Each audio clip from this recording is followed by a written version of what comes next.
నమస్తే భవత్ media news కి స్వాగతం. ముందుగా హెడ్లైన్స్.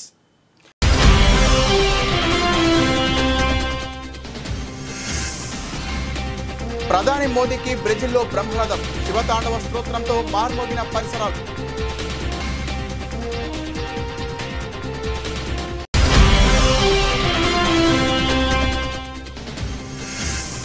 బంగ్లాదేశ్కు అమెరికా షాక్, భారత టెక్స్టైల్ కంపెనీలకు కలిసొచ్చిన ట్రంప్ నిర్ణయం.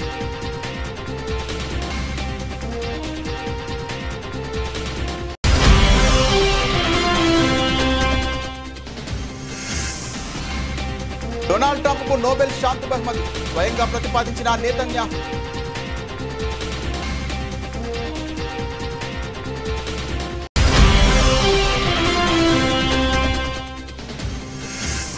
రాష్ట్రంలో మోసపూరిత పాలన కొనసాగుతోంది, ప్రజలను కాంగ్రెస్ ప్రభుత్వం మోసం చేస్తోందని కేటీఆర్ విమర్శ.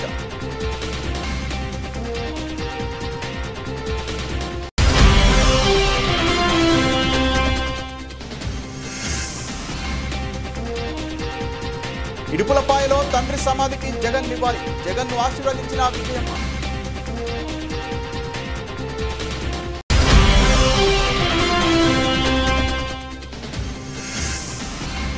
అంతర్జాతీయ పరిణామాలతో దేశీయంగా తగ్గిన బంగారం ధర, అమెరికా దిగుమతి సుంకాలు పెంచడమే ప్రధాన కారణం.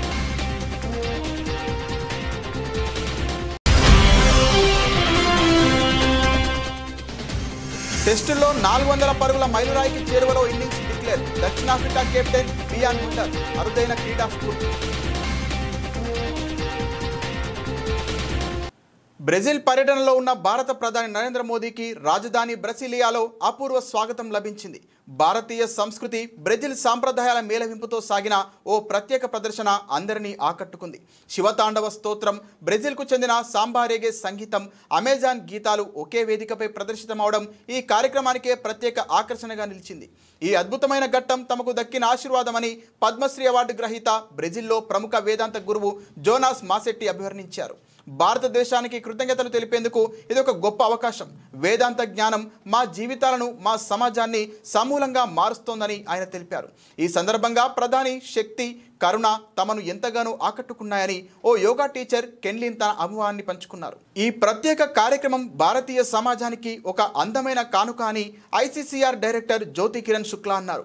వేద మంత్రాలకు, అమెజాన్ గీతాలకు మధ్య ఉన్న సారూప్యతలపై మా వివేకానంద కేంద్రంలో పరిశోధన చేస్తున్నామని ఆమె వివరించారు. దాదాపు 10 ఏళ్లుగా వేదాంతం అభ్యసిస్తున్నానని, తమ గురువు సమక్షంలో ప్రధాని ముందు మంత్రాలు పఠించడం గౌరవంగా భావిస్తున్నామని ఓ కళాకారుడు పేర్కొన్నారు. ఈ అపురూప స్వాగతంపై ప్రధాని మోదీ ఎక్స్ వేదికగా స్పందించారు. భారత ప్రవాసులు తమ మూలాలతో ఎంతో బలంగా అనుబంధం కలిగి ఉన్నారో ఈ చిరస్మరణీయ స్వాగతం మరోసారి నిరూపించిందని పోస్ట్ చేశారు. 17వ బ్రిక్స్ సదస్సును ముగించుకొని రియో డి జెనీరో నుంచి బ్రసీలియా చేరుకున్న మోదీకి బ్రెజిల్ రక్షణ మంత్రి జోస్ ముసియో మాంటెరో ఫిల్హో విమానాశ్రయంలో స్వాగతం పలికారు. తన పర్యటనలో భాగంగా ప్రధాని మోదీ బ్రెజిల్ అధ్యక్షుడు లూయిజ్ ఇనాసియో లులా డా సిల్వాతో సమావేశమై ఇరు దేశాల మధ్య ద్వైపాక్షిక సంబంధాలపై చర్చించనున్నారు. అమెరికా తీసుకున్న ఒక కీలక వాణిజ్య నిర్ణయం భారత టెక్స్టైల్ రంగానికి అనూహ్యంగా కలిసి వచ్చింది. బంగ్లాదేశ్ నుంచి దిగుమతి అయ్యే అన్ని ఉత్పత్తులపై 35% భారీ సుంకం విధిస్తున్నట్లు అమెరికా అధ్యక్షుడు డొనాల్డ్ ట్రంప్ ప్రకటించడంతో మంగళవారం నాటి ట్రేడింగ్లో భారత టెక్స్టైల్ కంపెనీల షేర్లు పరుగులు పెట్టాయి. ఈ వార్తతో మదుపరులు భారత కంపెనీల వైపు మొగ్గు చూపడంతో స్టాక్ మార్కెట్లో సందడి నెలకొంది. ట్రంప్ నిర్ణయం వెలువడిన వెంటనే Gokaldas exports, Vardhman textiles, Welspun living, Arvind limited, KPR mill వంటి ప్రముఖ కంపెనీల షేర్లు లాభాల్లో దూసుకుపోయాయి. ముఖ్యంగా గోకుల్ దాస్ ఎక్స్పోర్ట్స్ షేర్లు 7% పైగా పెరగ్గా, వర్ధమాన్ టెక్స్టైల్స్ 7.4%, వెల్సన్స్ లివింగ్ 2% మేర లాభపడ్డాయి. అమెరికా మార్కెట్లో బంగ్లాదేశ్ వాటా 9%గా ఉండగా ఈ సుంకాలతో ఆ దేశానికి గట్టి దెబ్బ తగలవచ్చని, అది భారత కంపెనీలకు ప్రయోజనం చేకూరుస్తోందని విశ్లేషకులు భావిస్తున్నారు. ఈ మేరకు బంగ్లాదేశ్ చీఫ్ అడ్వైజర్ మహమ్మద్ యూనస్కు రాసిన లేఖలో ట్రంప్ ఈ విషయాన్ని స్పష్టం చేశారు. ఆగస్టు 1 నుంచి కొత్త సుంకాలు అమల్లోకి వస్తాయని తెలిపారు. తమ దేశంతో బంగ్లాదేశ్కు ఉన్న వాణిజ్య లోటు తమ ఆర్థిక వ్యవస్థకు, జాతీయ భద్రతకు పెనుముప్పుగా పరిణమించిందని, దానిని సరిదిద్దేందుకే చర్యలు తీసుకుంటున్నామని ఆయన పేర్కొన్నారు. ఇప్పటికే జపాన్, దక్షిణ కొరియా నుంచి వచ్చే వస్తువులపై 25% సుంకాలను ట్రంప్ విధించారు. ఇదే సమయంలో భారత్తో వాణిజ్య ఒప్పందం కుదుర్చుకోవడానికి చాలా దగ్గరగా ఉన్నామని ట్రంప్ చెప్పడం గమనార్హం. అమెరికా మాజీ అధ్యక్షుడు డొనాల్డ్ ట్రంప్ను నోబెల్ శాంతి బహుమతికి నామినేట్ చేస్తున్నట్లు ఇజ్రాయెల్ ప్రధానమంత్రి బెంజమిన్ నేతన్యాహు ప్రకటించారు. సోమవారం వైట్ హౌస్లో ట్రంప్తో జరిగిన సమావేశంలో ఈ ఆసక్తికర పరిణామం చోటు చేసుకుంది. ఈ మేరకు తాను నోబెల్ కమిటీకి పంపిన నామినేషన్ లేఖను నేతన్యాహు స్వయంగా ట్రంప్కు అందజేశారు. ఈ సందర్భంగా నేతన్యాహు మాట్లాడుతూ, మిస్టర్ ప్రెసిడెంట్, శాంతి బహుమతి కోసం మిమ్మల్ని నామినేట్ చేస్తూ నేను కమిటీకి పంపిన లేఖ ఇది. మీరు ఈ పురస్కారానికి అన్ని విధాలా అర్హులు. తప్పకుండా దాన్ని అందుకోవాలన్నారు. నేతన్యాహు నుంచి ఊహించని ఈ ప్రతిపాదనకు ట్రంప్ ఆశ్చర్యం వ్యక్తం చేశారు. ముఖ్యంగా మీలాంటి వ్యక్తి నుంచి ఈ ప్రతిపాదన రావడం చాలా అర్థవంతమైంది. మీకు ధన్యవాదాలు అని ట్రంప్ బదులిచ్చారు. ప్రపంచవ్యాప్తంగా ముఖ్యంగా మధ్యప్రాచ్యంలో శాంతి భద్రతల కోసం ట్రంప్ చేసిన కృషిని నేతన్యాహు ప్రత్యేకంగా ప్రశంసించారు. వివిధ ప్రాంతాల్లో శాంతిని నెలకొల్పడంలో ట్రంప్ ముందున్నారు. సవాళ్లను ఎదుర్కొని కొత్త అవకాశాలను అందిపుచ్చుకోవడానికి మా బృందాలు కలిసికట్టుగా అద్భుతంగా పనిచేస్తాయని ఆయన పేర్కొన్నారు. గాజాలో ఇజ్రాయెల్ సైనిక చర్య కొనసాగుతున్న తరుణంలో హమాస్ చెరలో ఉన్న బందీల కుటుంబాల నుంచి తీవ్ర ఒత్తిడి నెలకొన్న నేపథ్యంలో ఈ భేటీ జరగడం ప్రాధాన్యం సంతరించుకుంది. కాల్పుల విరమణ ఒప్పందంలో బందీలందరినీ విడిపించేలా చూడాలని ఇరు నేతలను వారి కుటుంబాలు కోరుతున్నారు. వైట్ హౌస్లో విందుకు ముందు నేతన్యాహు అమెరికా విదేశాంగ మంత్రి మార్కో రూబియో, ట్రంప్ ప్రత్యేక రాయబారి స్టీవ్ విట్కాఫ్లతో బ్లేయర్ హౌస్లో వేరువేరుగా సమావేశమయ్యారు.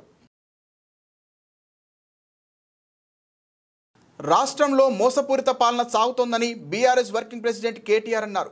ఇచ్చిన హామీలను నెరవేర్చకుండా అన్ని వర్గాల ప్రజలను కాంగ్రెస్ ప్రభుత్వం మోసం చేస్తోందని విమర్శించారు. హామీల అమలు గురించి ప్రభుత్వాన్ని 18 నెలలుగా నిలదీస్తున్నామని చెప్పారు. రైతుల సంక్షేమంపై ముఖ్యమంత్రి రేవంత్ రెడ్డి విసిరిన సవాల్ స్వీకరించిన కేటీఆర్ సోమాజిగూడ ప్రెస్ క్లబ్లో మంగళవారం 11 గంటలకు చర్చకు రావాలన్న విషయం తెలిసిందే.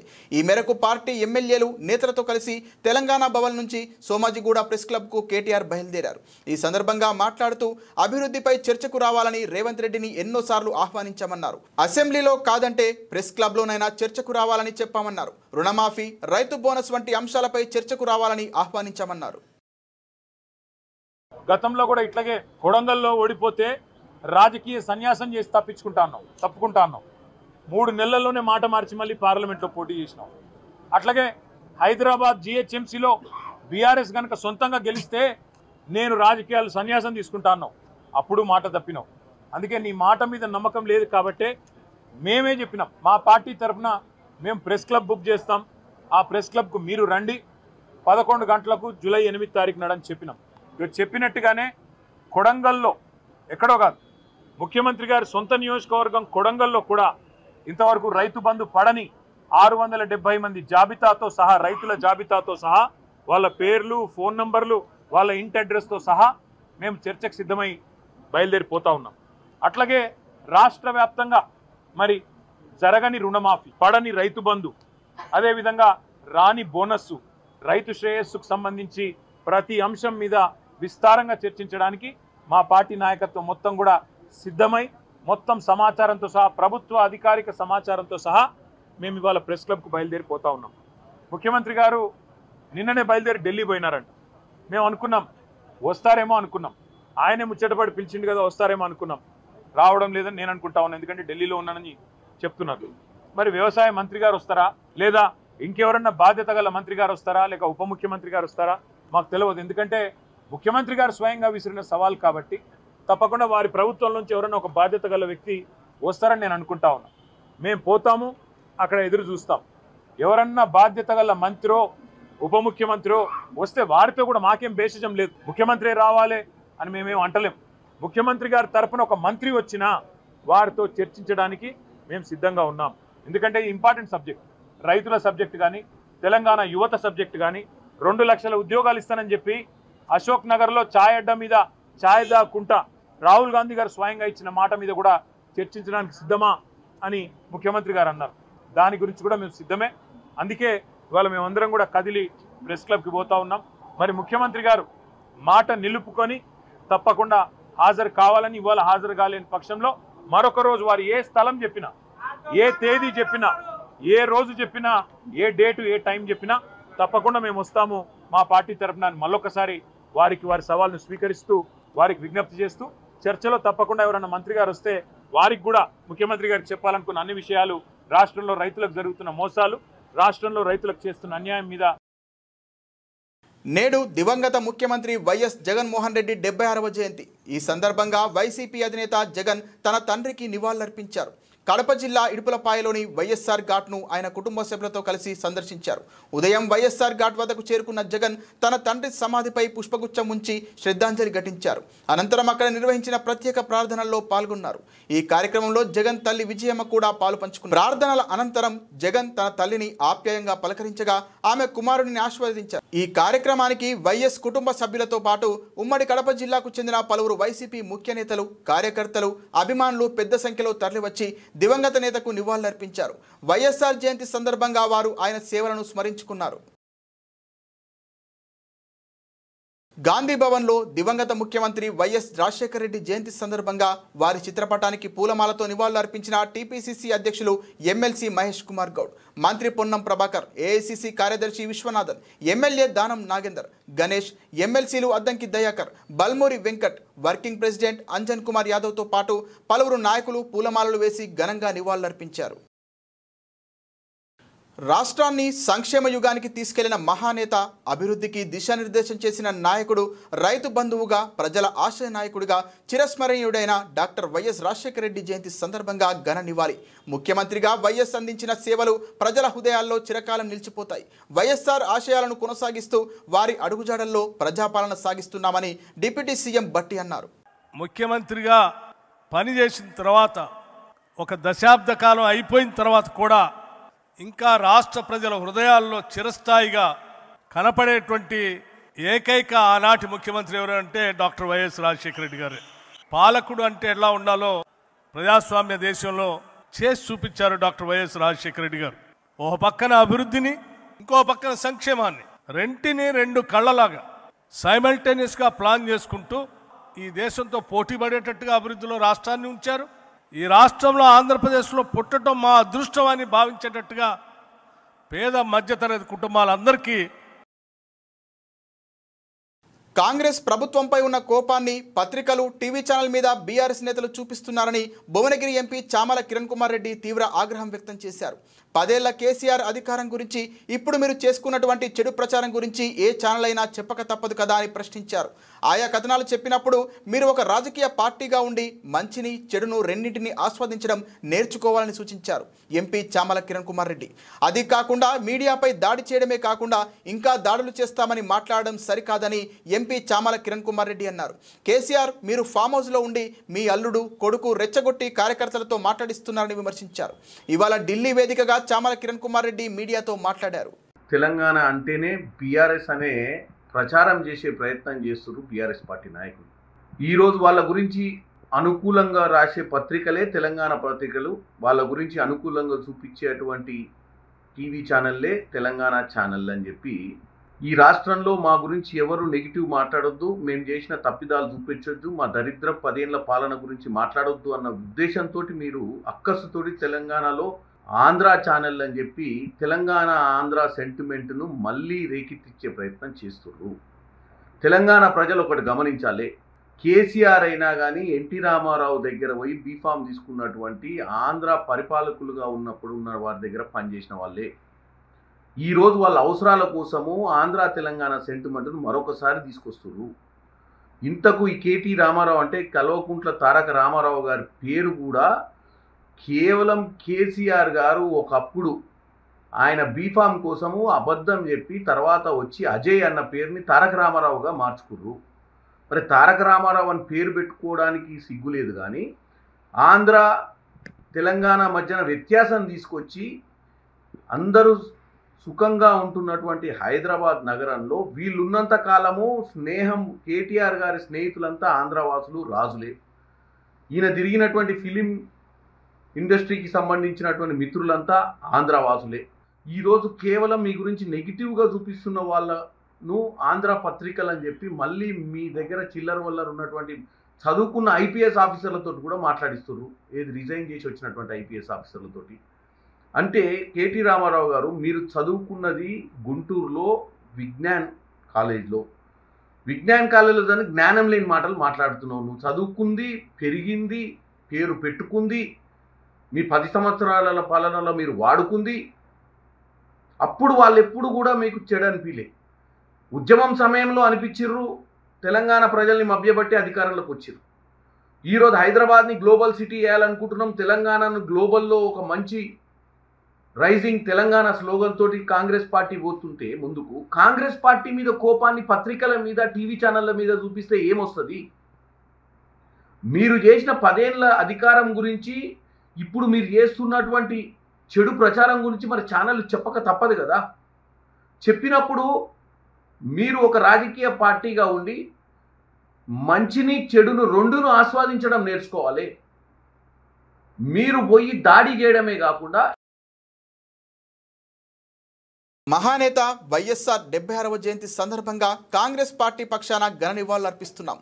ఉమ్మడి ఆంధ్రప్రదేశ్లో 2 సార్లు సీఎంగా పనిచేసిన ఆయన రాష్ట్రంలోనే కాదు దేశంలోనూ కాంగ్రెస్ అధికారంలోకి రావడంలో కీలక పాత్ర పోషించారు.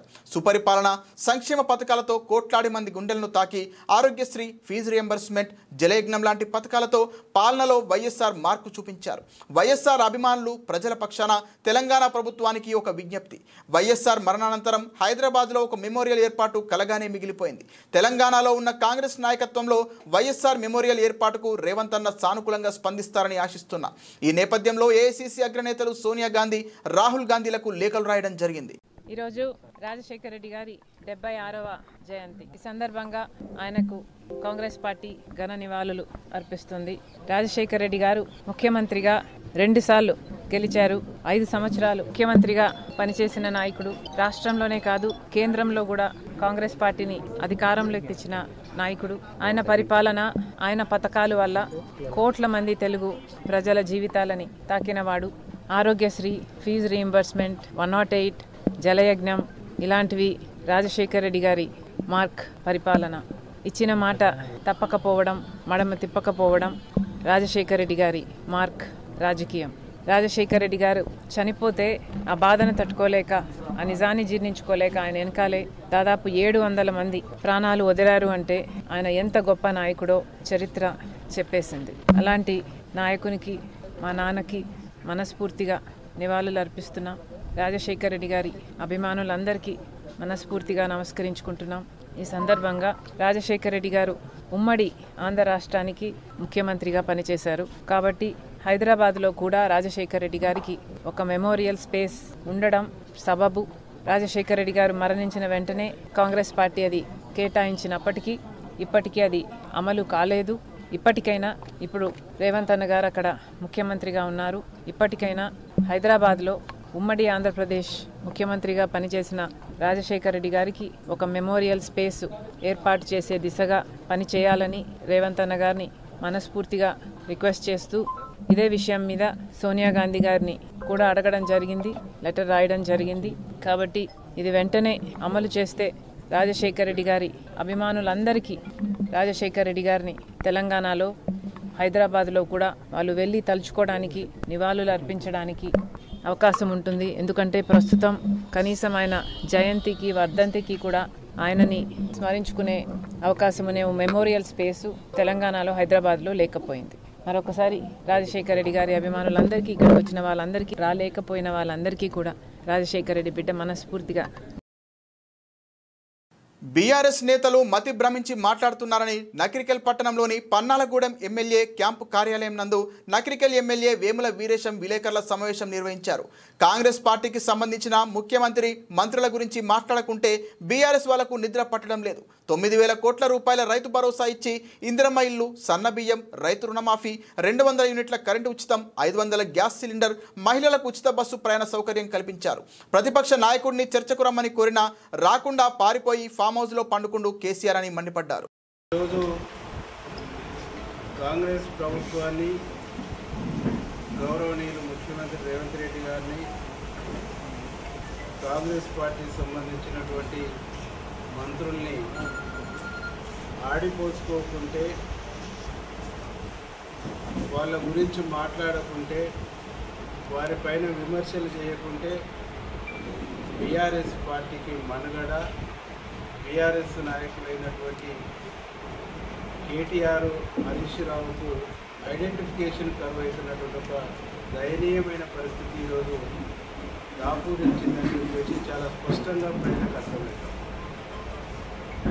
మా ముఖ్యమంత్రి రేవంత్ రెడ్డి గారు మొన్న మా అధినాయకులు మల్లికార్జున ఖర్గే గారు వచ్చినటువంటి సందర్భంలో చాలా స్పష్టంగా చెప్పింది. 9 రోజుల్లో 9,000 కోట్ల రూపాయలు రైతు భరోసా వేసినాం, 3,500 ఇండ్లు ఇచ్చినాం, సన్న బియ్యం ఇచ్చినాం, 20,000 కోట్ల పైచిలకు రైతులకు రుణాలు మాఫీ చేసినాం, 200 యూనిట్ల కరెంట్ ఇచ్చినాం, 500కు గ్యాస్ సిలిండర్ ఇచ్చినాం, ఉచితంగా బస్సు ఇచ్చినాం, దాదాపు 50,000 పైచిలకు నియరెస్ట్ 60,000 ఉద్యోగాలు ఇచ్చినాం. హెడ్ కౌంట్ ఇదే వేదికల ఇదే గ్రౌండ్లో మేము నియామక పత్రాలను ఇచ్చినాం. హెడ్ కౌంట్ మేము చూపిస్తాం, బహిరంగ విచారణకు రమ్మని కేసీఆర్ని అడిగింది.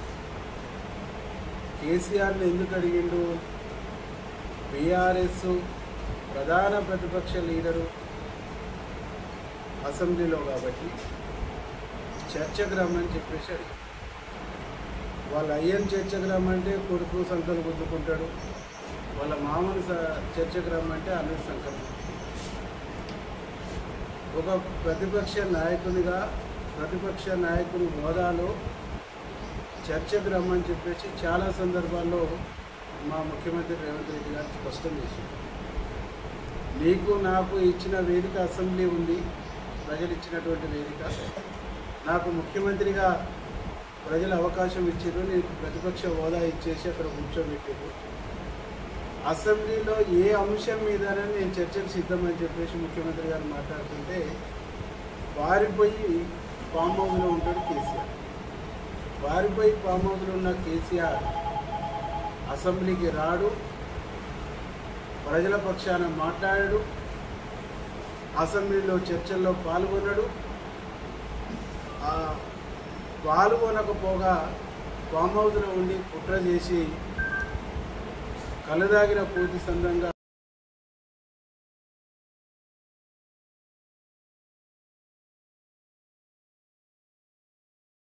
అమెరికా అధ్యక్షుడు డొనాల్డ్ ట్రంప్ తీసుకున్న కీలక నిర్ణయం దేశీయ బులియన్ మార్కెట్పై తక్షణ ప్రభావం చూపింది.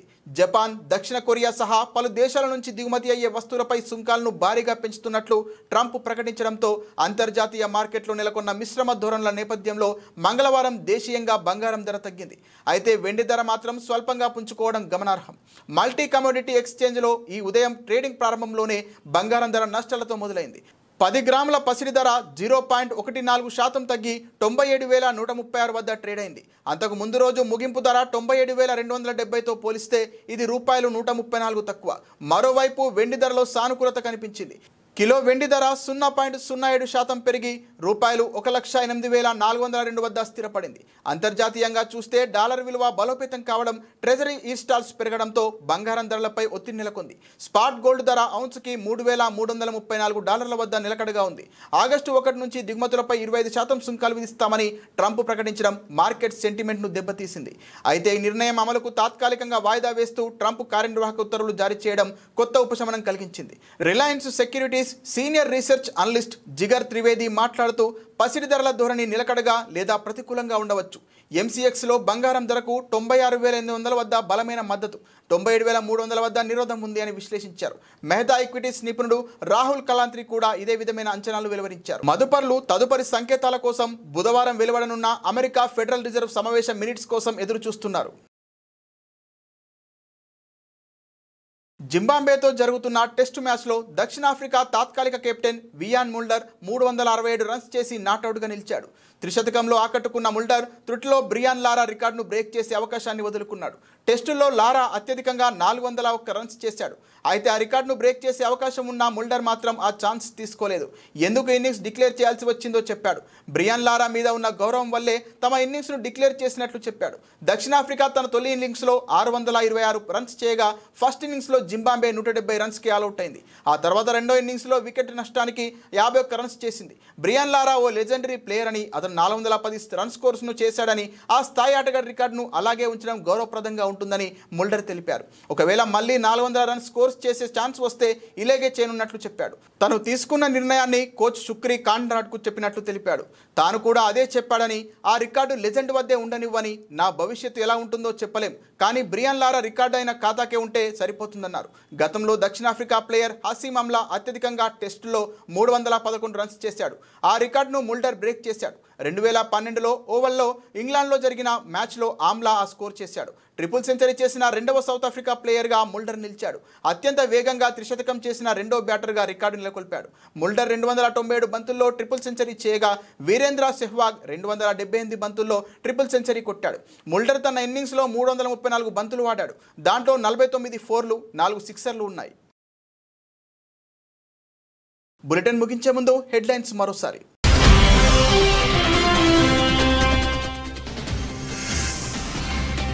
ప్రధాని మోదీకి బ్రెజిల్లో బ్రహ్మరథం, శివతాండవ స్తోత్రంతో మార్మోగిన పరిసరాలు.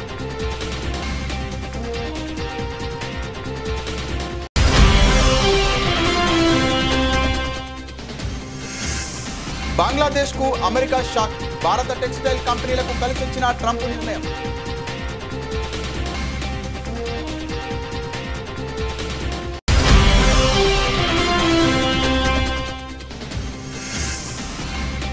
డొనాల్డ్ ట్రంప్కు నోబెల్ శాంతి బహుమతి, స్వయంగా ప్రతిపాదించిన నేతన్యాహు.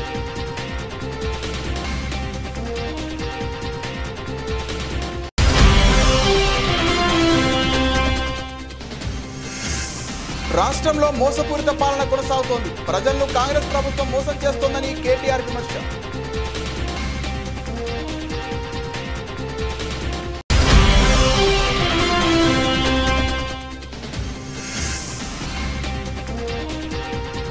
ఇడుపులపాయలో తండ్రి సమాధికి జగన్ నివాళి, జగన్ను ఆశీర్వదించిన విజయమ్మ.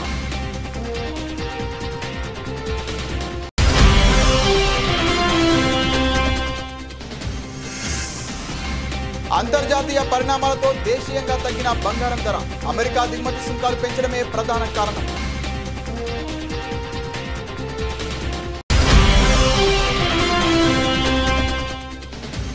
టెస్టుల్లో 400 పరుగుల మైలురాయికి చేరువలో ఇన్నింగ్స్ డిక్లేర్, దక్షిణాఫ్రికా కెప్టెన్ బియాన్ ముల్డర్ అరుదైన క్రీడా స్ఫూర్తి.